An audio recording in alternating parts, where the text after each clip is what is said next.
With us on High Bank Fury, I'm Roy J. Akers, courtesy of SkyViewSports.net. And with me is Bob Francis of GoFullThrottle.net. Bob, last week at St. Louis was an interesting race. And then, of course, we got Bristol this week. First, I call it St. Louis, even though it's the Illinois 300, because basically you could shoot a pitching wedge over the Mississippi River and be there. But we'll call it the Illinois 300. And with that, Denny Hamlin punched his ticket, the second Toyota driver in a row. I thought it was a very good race. I thoroughly enjoyed it. What says you? I enjoyed it as well, especially because I had my highest fantasy score of the year. So my AI model did really good on picking. But, Joe Gibbs Racing, what a performance these first two races of the playoffs. Briscoe in, Darlington. Now Denny Hamlin in after Worldwide Technology Raceway, Gateway, St. Louis, Worldwide Technology Raceway, Illinois 300, and all the other names that track is known by. But, I think there are some ripples that come out of this, Roy. I mean, obviously you had the contact between Larson and Blaney. I'm sure that storyline is going to continue, although you saw them try to quell that with a very cordial conversation. But I think, hey, Bristol, rubbing his race, and we all know the history of Bristol. And Denny Hamlin has won there 4 times, 3 of those the night race. Kyle Busch has won there 3 times. Of course, Larson, the most recent winner in the Laffer, where he basically dominated the entire event. So I'm looking forward to Bristol. But I think the analysis of everything coming out of St. Louis and the Illinois 300 is Gibbs is in control. And you have, one of the early season favorites in Alex Bowman now in deep, deep trouble, probably going to be eliminated unless he wins the race at Bristol. Right. Well, I'm going to deal with Bristol here in just a few minutes. Taking a look at the Worldwide Technology 300, there were 9 different leaders in the race, and the leading lap leader was Denny Hamlin, of course, our winner. Bubba Wallace was right behind him with 73 laps led. And with that, what I liked about the race in particular was that we saw a couple streaks of some strategy where a guy like Hamlin hung back in the rear for the first half of the race, and then of course he got that big change. He got the early pit stop. He got propelled to being out there. I was like, I don't know how the strategy is going to work out with about 40, 50 laps to go, but you could see his guys pitted. He was going to be okay on fuel, and that's how everything rolled out there for Denny Hamlin.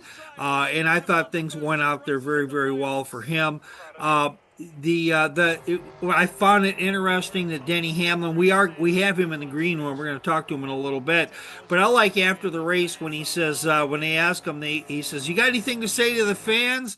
And he says, "Either you can get on the bandwagon or you can get run over by it." And I like how Denny has embraced his inner badness, and he's he was bad with me at Daytona a few weeks ago. I asked him if he wanted to answer a question about the NASCAR schedule coming out. I gave him an out and said, "Would you like to answer a question?" I just said, "Denny, how do you feel about that?" Where it wasn't a yes or a no. I gave him that option. He goes, "I don't want to answer it." So he kind of did that with me, and that's okay. I thought some other winners in the race. I thought Chase Elliott, he had his 3rd place finish, which is his best results for Hendrick Motorsports in 4 races at Worldwide Technology Raceway. And Elliott, he had that good streak after he won the race earlier this year, and of course he was consistent, but then he fell off after that win. Well, he hadn't had a top 5 finish in his last 7 races, so he did very, very well. And of course, Legacy Motor Club, Bob, John Hunter Nemechek had a 6th place finish at the raceway. It's the 3rd consecutive race that Legacy has had at least 1 car finish in the top 6. So those were some good things. What were some winning things that you saw in the race for you? Well, Christopher Bell sure was impressive during the race, but there was some spicy radio that was revealed after the race about how long Adam Stevens left him out there on old tires, and he felt like that cost him. So I think he finished 7th. But I think he had a top three car. I think they got bit by the pit strategy and how the cautions fell. That sort of messed up. Same thing with Byron. Byron had a very strong performance during the race, but the pit strategy and the timing of those cautions really bit into William Byron's strategy towards the end of the race. He ended up finishing 11th, and right behind him was Kyle Larson in 12th. So it was sort of a reversal of fortunes at the Hendrick camp. But if you think back of how poorly all four cars performed at Darlington, I think you can look at whatever Jeff Gordon and Chad Knaus had to say to the four crew chiefs. They listened because for the most part, three of the four Hendrick cars were certainly competitive and up front battling most of the race at Gateway. That was one of my, I guess those are my two takeaways, Roy. Is Bell looking like a top three car, didn't quite have the finish, but there was some odd and difficult pit calls that I think resulted in some of those finishes. Yeah, I thought a couple guys that lost ground are the last two guys in the field of 16. Josh Berry, second straight race, a poor finish. He gets in a wreck. Again, he goes into the wall and he finishes in 36th place. He's so far back in the points right now, it's a must win. And I probably have a better chance to hit the Powerball twice this week than he does of advancing in the playoffs. Nothing bad against Barry. We saw him win in Vegas. He's a nice guy, but they're behind the eight ball. And the other driver that truly lost ground is Alex Bowman. Alex Bowman's team did so poorly in the pits that you probably heard this today. The Hendrick Motorsports, they replaced every guy in his pit crew but one. They switched with Carson Hocevar, so they're going to come up. Only the gas can carrier is going to be in the race this week to try to change their fortunes. And I think he's in a must-win situation himself. And that's the kind of thing that can happen. I mean, in the regular season, one win like Josh Berry. It'll get you in the playoffs. But one poor finish can doom you to going into the next round. And when you have two like Barry did, and of course Bowman hasn't done anything either, that's going to throw you right off. But any final comments on guys that lost ground this week? Because we have the coach. He's in the green room here in just a moment. Let's go to the coach. All right, so that's exactly what we're going to do. And with us in the green room, we have Coach Joe Gibbs. And Coach, this is the first time since 2019 where, as an organization, any NASCAR team has had 10 wins as a collective group in an entire season. You've done it with 8 races to go in the season. Could you have anticipated having this many wins in the season, and what does that mean to you as an organization? Yeah, I got to tell you, 19 was an awesome deal, and so all of us that enjoyed that so much, and so yeah, it'd be close to. I mean, we love trying to get back to that, but I just think we got a great group of people. I think we've got things kind of in place.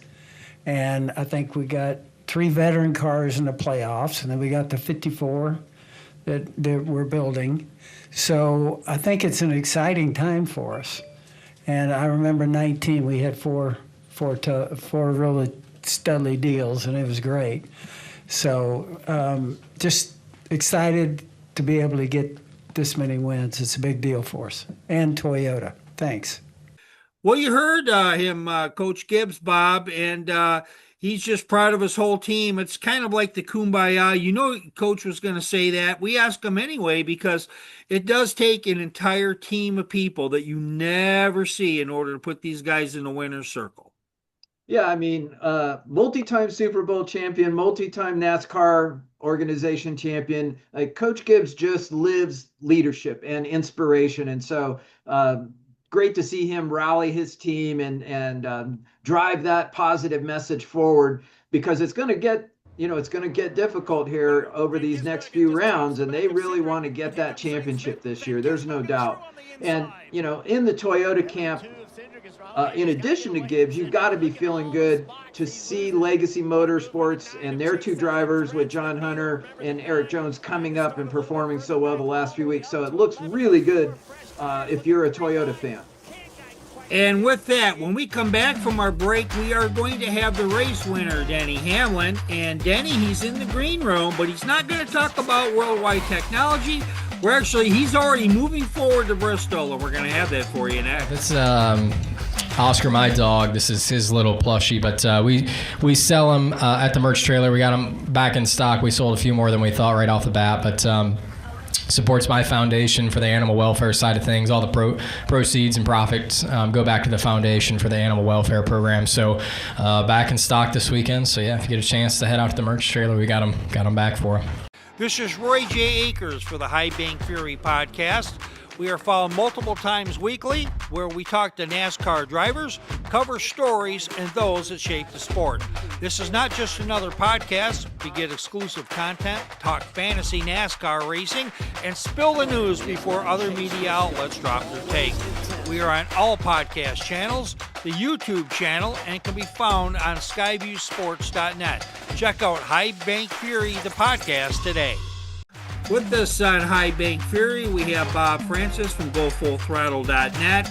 Bob, we talked about worldwide technology. Now we're moving on to Bristol, and you talked about your fantasy team. We're going to get into that because I made a big mistake with mine, and that was a split decision that kind of cost me late. We're going to talk about that in a moment, but it's Bristol, baby.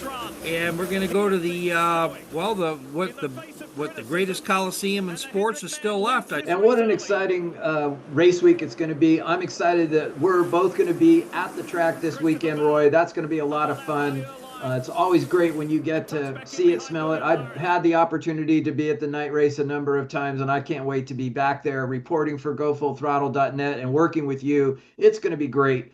It is one of those sports spectacles. And, with Denny Hamlin's win just this past week at St. Louis, he's going in to, a track that he's been quite dominant at. 4 wins, 3 of those were the night race.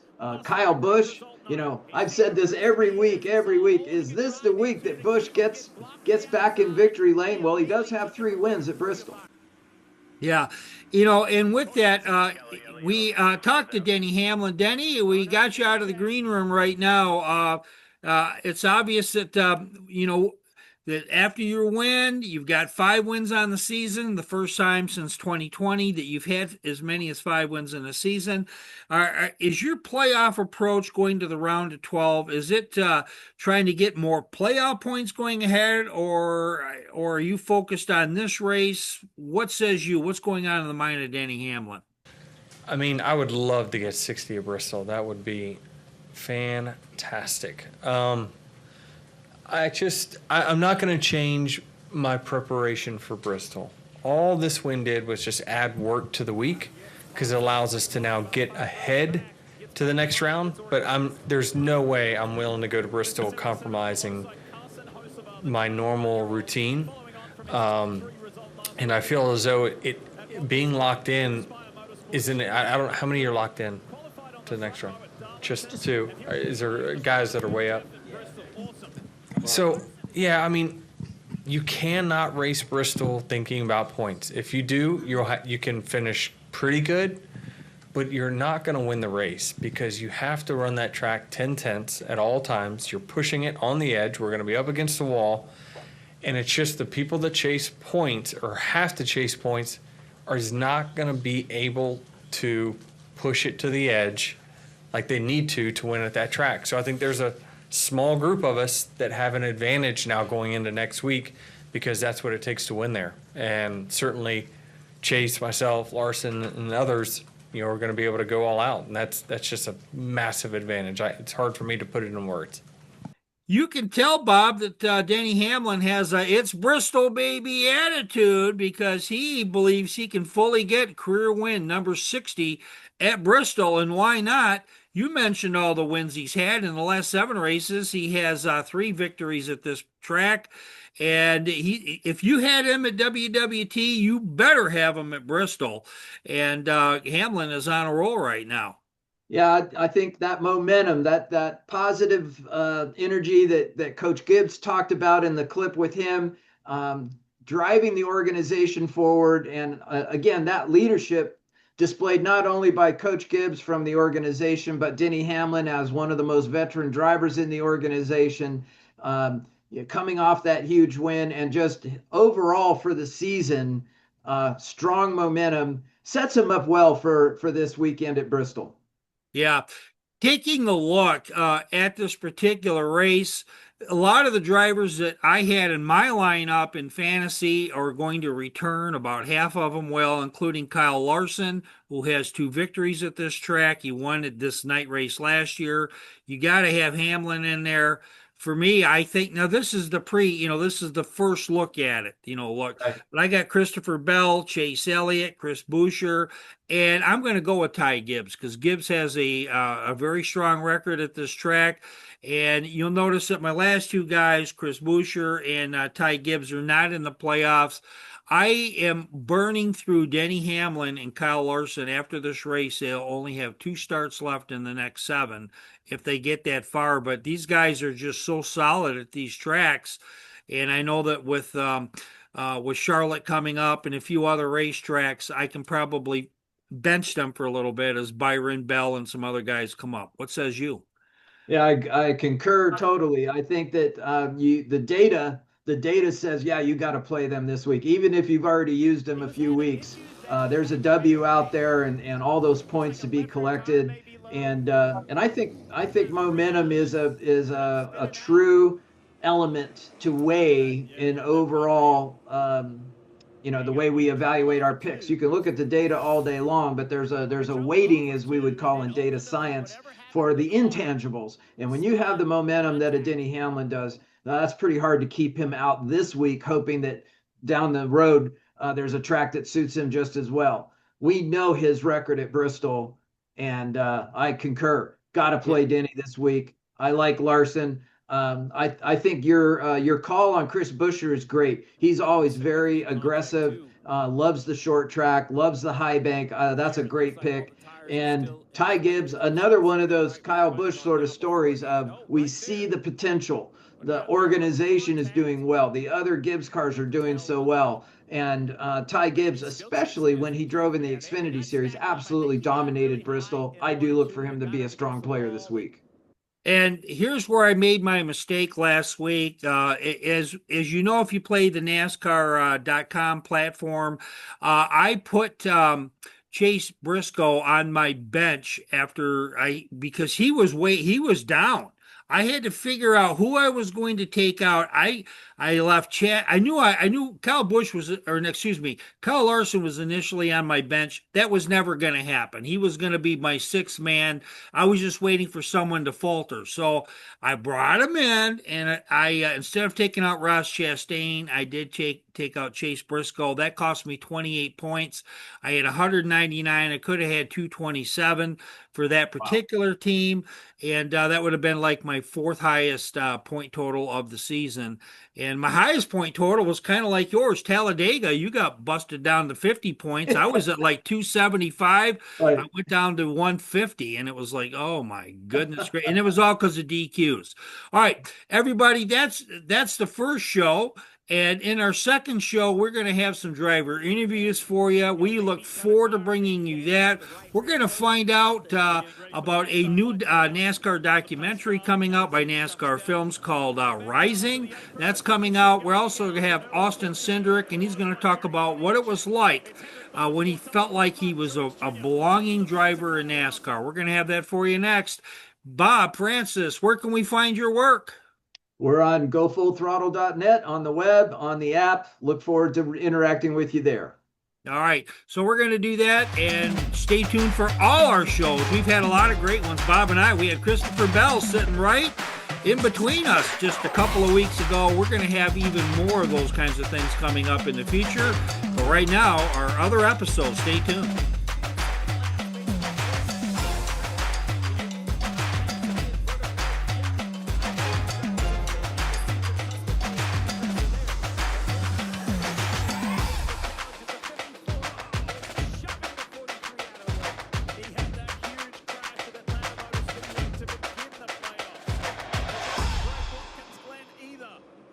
Just recently on the radio, he said to Cliff Daniels, I'm trying to get to the white flag as quickly as I can. Well, that white flag has come. And Kyle Larson is on his way home.